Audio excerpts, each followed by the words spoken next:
Sa viral video na ito sa Los Baños, Laguna, isang babae ang sumisigaw habang kausap ang grupo ng mga lalaking tila sumusugod bitbitang ilang patalim.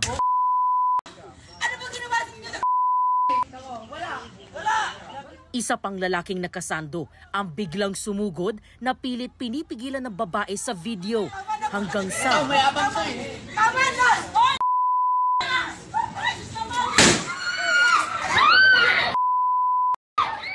nauwi sa pamamaril ang away ng dalawang grupo. Sa inisyal na investigasyon, nagsimula ang gulo ng magsagutan hanggang sa magkainitan ang asawa ng babaeng umaawat sa video at dalawang lalaking nakainom umano na pumunta sa lugar.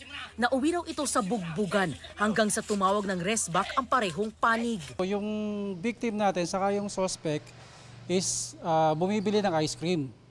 Ngayon, itong si victim natin dumating ng lasing at parang kung baga nakursunadahan itong kabilang party. Si suspect natin yung parang napagtulungan or nakuyog. Pagkatapos ng ma'am, nagkaroon ng resback. Itong victim natin bumalik at naghamon. Ito, si victim sumugod, tapos from there, may narinig tayong putok. Bumagsak si victim. Dito mismo sa aking kinatatayuan ito, bumagsak ang 25 anyos na biktima. Ayon sa kanyang mga kaanak, may malay pa siya ng isugod sa ospital.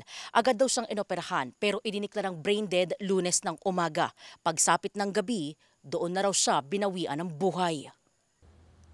Labis ang hinagpis ng ina ng lalaking binaril na si Jeremy Cesar. Meron po siyang 2 anak na naulila. Single parent po siya . Sumuko na lang po siya para kung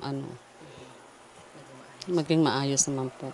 Sinubukan namin kunan ng pahayag ang sospek at kanyang kaanak pero walang humarap sa amin. Patuloy ang investigasyon ng Los Baños Police sa insidente.